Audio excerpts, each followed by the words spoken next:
कहीं नहीं लिखा कि तुम भगवान को 108 या 1008 या 1008 बेलपत्र समर्पित करोगे तो शिव जी प्रसन्न हो जाएंगे। शिव महापुराण की कथा तो यहां तक कहती है, एक बेलपत्र की पत्ती को आप अगर बीच में से, ये एक बड़ी पत्ती, उसके बीच में दो पत्ती और दो पत्ती के बीच में जो गैप है, बीच पत्ती में, इस पत्ती और दो पत्ती के बीच में जो जगह है, अगर आप इस पत्ती को यहां से स्पर्श कर कर, इस पत्ती को यहां से स्पर्श कर कर शंकर भगवान के शिवलिंग पर अगर आप श्री शिवाय नमस्तुभ्यम कहकर, पंचाक्षर मंत्र नमः शिवाय कहकर, षडाक्षर मंत्र ओम नमः शिवाय कहकर यदि शंकर के शिवलिंग पर समर्पित करते हो तो वो 108 बेलपत्र का काम कर जाती है। पकड़ने का स्थान देखिए,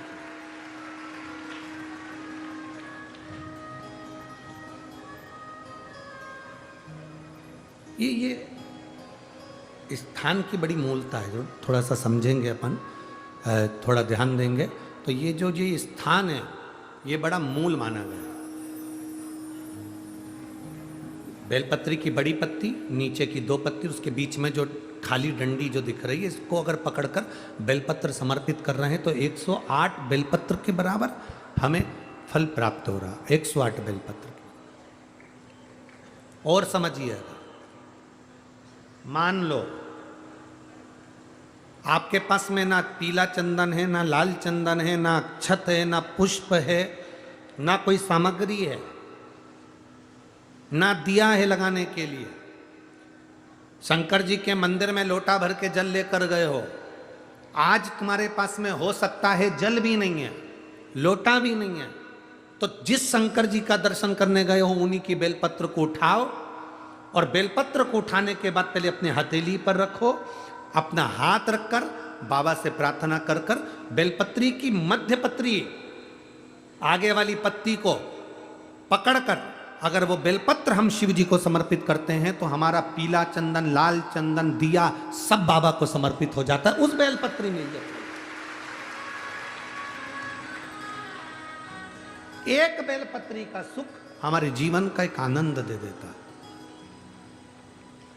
हम तो यहां तक कहेंगे, अगर कभी ज़िंदगी में तुम्हें लगे कि गुरुजी मेरा पैसा फंस गया नहीं मिल रहा है, या मेरा पैसा अटक गया नहीं मिल रहा है, या मेरा घर में धन नहीं है, बहुत तकलीफ़ की ज़िंदगी चल रही है, आप ये बेलपत्री का जो दो पत्ती है ना, ये दो पत्ती इस जगह से पकड़कर, आपको लग रहा है कि पैसा नहीं है, काम बहुत बड़ा अड़ा है, बेटे की शादी, बेटी की शादी, या मकान या दुकान, कोई काम अड़ गया, ये दो बेलपत्री की पत्तियों को पकड़कर अपनी कामना कर कर शिव जी को समर्पित करो और एक लोटा जल बाबा को चढ़ाना प्रारंभ करो। 20 से 22 दिन इंतजार करना, मेरा बाबा हाथ पकड़कर कुबेर भंडारी भंडार जरूर भरेगा।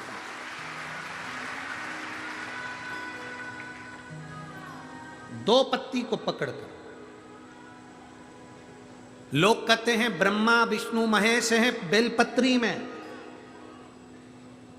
शिव जी के 3 नेत्र हैं बेलपत्री में, शंकर भगवान के त्रिशूल की 3 कोर है बेलपत्री में।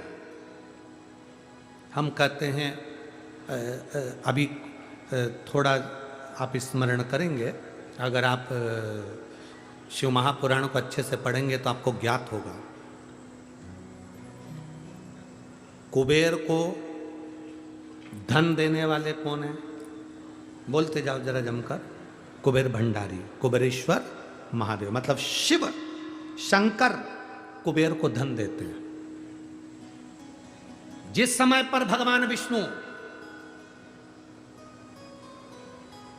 संपूर्ण विश्व के कल्याण के कार्य करने लगे, कुछ नहीं हाथ में रहा, तब लक्ष्मी से उन्होंने धन लिया। आपने वहां तिरुपति बालाजी की कथा सुनी होगी, लक्ष्मी से धन लिया। लक्ष्मी, इन जीवों के कल्याण के लिए तो मुझे धन दे दे। लक्ष्मी ने धन दिया। एक दिन नारायण ने पूछ लिया लक्ष्मी से, लक्ष्मी मैं नारायण, मेरे पास भी संपदा की कमी नहीं, पर तेरे पास लक्ष्मी इतनी संपदा कहां से आती है? तेरे पास इतनी संपदा कहां से आती है? लक्ष्मी जी कहती हैं, मेरी माँ ने, मेरे पिता ने मुझे केवल एक ही बात सिखाई थी, किसी के आगे हाथ नहीं फैलाना है, शंकर की स्तुति करना है। लक्ष्मी जी कहती हैं, जब मुझे जरूरत पड़ती है मैं कुबेर को साथ में लेकर पहुंचती हूं। बेलपत्री की ये बीच वाली पत्ती है शिव, माता लक्ष्मी और कुबेर, उन दोनों के सामने हाथ पसार कर कुबेरेश्वर महादेव से मांग रहे हैं, भगवान शंकर से मांग रहे हैं। लक्ष्मी जी कहती हैं, वो शिव मुझे प्रदान करते हैं दोनों हाथों से, और मैं वो लेकर आती हूं जनमानस के कल्याण की। जब हम शिव जी को बेलपत्र चढ़ाते हैं तो इस तरह से पकड़कर, जब हम कामना कर कर चढ़ाते हैं, इन दोनों पत्ती को लक्ष्मी और कुबेर का स्मरण कर कर, कुबेरेश्वर बाबा का स्मरण कर कर जब हम शिव जी को समर्पित, हाँ थोड़ा सा ध्यान देंगे, बेलपत्री की जो डंडी होती है वो शिवलिंग पर जब चढ़ाई जाए तो जब हम दो पत्तियों को पकड़कर चढ़ाएंगे तो इस डंडी का मुख, जहाँ अशोक सुंदरी की जगह है जहाँ से पानी बहता है, इस डंडी का मुख उस ओर होना चाहिए, बस इतना जरूर इसमें, तो डंडी का मुख उस ओर हो जहाँ पानी बहता है।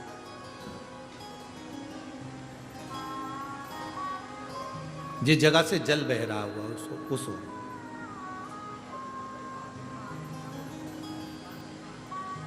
20-22 दिन प्रैक्टिकल करना। सियोर वाला महाराज कहीं झूठ तो नहीं बोल रहा है, पकड़ना चाहिए, अगर झूठ बोले तो तुरंत पकड़ लो। हे महाराज, अगला पत्र तुम ऐसे ही भेज देना, ओ महाराज झूठ बोले थे तो पकड़ना चाहिए, कहीं सियोर वाला महाराज ने झूठ तो नहीं कह दिया। बेलपत्र को कहाँ से पकड़ना है, किस स्थान से पकड़ना है, किस जगह से पकड़ना है और कैसे बाबा को समर्पित करना है, उसका भी वर्णन हमारे शास्त्रों में लिखा हुआ है, जिससे हमें फल की। देखो ये बेलपत्र, कई लोग कहते हैं ऐसा क्या होता है कि यहाँ से पकड़ोगे तो ये फल मिलेगा, यहाँ से पकड़ोगे तो ये फल मिलेगा, यहाँ से पकड़ोगे तो ये फल मिलेगा। हमारा कहना इतना सा है, जब बॉटल चढ़ाते समय यहाँ नस नहीं मिलती तो यहाँ देखते,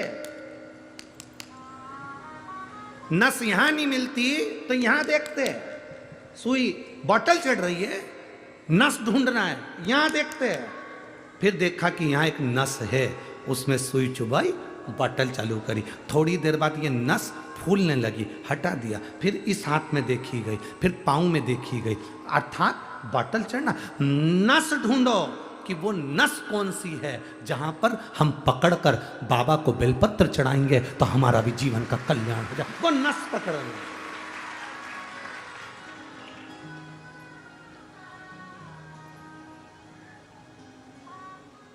पहले के लोगों क्या भगवान की पूजन नहीं करते थे? करते थे। पहले के लोग क्या शंकर के मंदिर नहीं जाते थे? जाते थे। पहले के लोग क्या बेलपत्र नहीं चढ़ाते थे? पर उनको यह नहीं ज्ञात था कि जल चढ़ाने से क्या फल होता है, उनको नहीं ज्ञात था कि जल पीने से क्या फल मिलता है, बेलपत्र खाने से क्या फल मिलता है, शिव जी को बेलपत्र चढ़ाने का क्या फल मिलता है। पहले पूजा का विधान इतना लंबा था कि लोग डरते थे, इतनी लंबी पूजन में हम कैसे बैठेंगे, क्या करेंगे, इतना सारा सामान कहाँ से लाएंगे, इतना सारा सामान कैसे लाएंगे, पैसा कितना खर्चा होगा। पर शिव महापुराण जब से आप सुन रहे हैं, पूजा का विधान सरल हो गया, सारी समस्या का हल एक लोटा जल हो गया।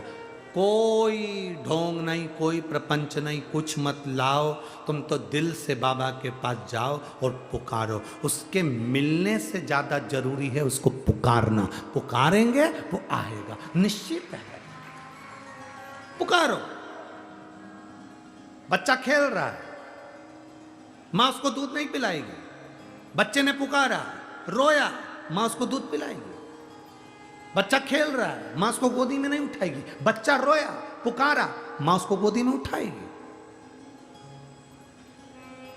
बच्चा शेयर मार्केट करी आया, डब्बा गोल करी आया, शेयर मार्केट में पैसा हरी आया, सबसे कहा, किसी ने नहीं सुना। बच्चा घर में आया, अपने बाप के आगे रोया, अपनी माँ के आगे रोया, तो माँ अपनी रकम भी बेच दी, मकान बेच दिया, प्लाट बेच दिया, पर अपने बच्चे को कर्जे से मुक्त करा दिया, क्योंकि वो पुकार उसने करी अपने माँ बाप से। बच्चा माँ बाप से पुकार करता है।